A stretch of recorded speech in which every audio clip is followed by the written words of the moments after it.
एका वस्तूची किंमत 30% वाढली, वाढली याला आपण म्हणतो वाढ होणे. ओके. 20% कमी झाली म्हणजे घट होणे. अगोदर वाढली आणि पुन्हा कमी झाली. किती टक्के वाढली हो? 30% वाढली. कमी किती टक्के झाली?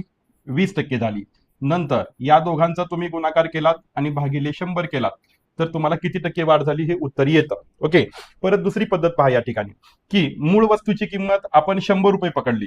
ओके. त्यामध्ये 30% काय झाली? वाढ झाली. ही काय आहे? वाढ. तर त्या वस्तूची किंमत किती झाली? 130. आता इथे हा प्रश्न जो आहे इथे तोडायचा. ओके. आणि यावरती फोकस करायचं. व नंतर कधी नंतर? वाढ झाल्याच्या नंतर. म्हणजे आता मूळ वस्तूची किंमत किती झाली? 130. त्यानंतर किती टक्क्याने कमी झाली?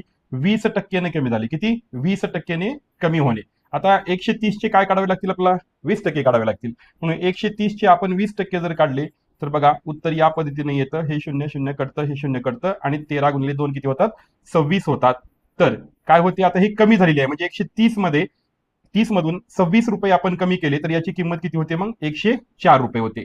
तर विचारले काय? तर त्यात फायदा किती टक्के झाला? आता हा फायदा कशावरती काढायचा आहे? मूळ किमतीवरती. मूळ किंमत किती पकडली होती आपण? 100 रुपये. आणि आता आपल्याला शेवटी किती भेटलेली आहे? 104. या दोघातला जर डिफरन्स काढला तर 100 रुपयेवरती 4 रुपये म्हणजे त्यालाच आपण 4% म्हणतो. म्हणून पर्याय क्रमांक 1 या प्रश्नाचं उत्तर आहे. हे पण करा, असंही करा, तुम्हाला उत्तर काय भेटेल? 4च भेटेल.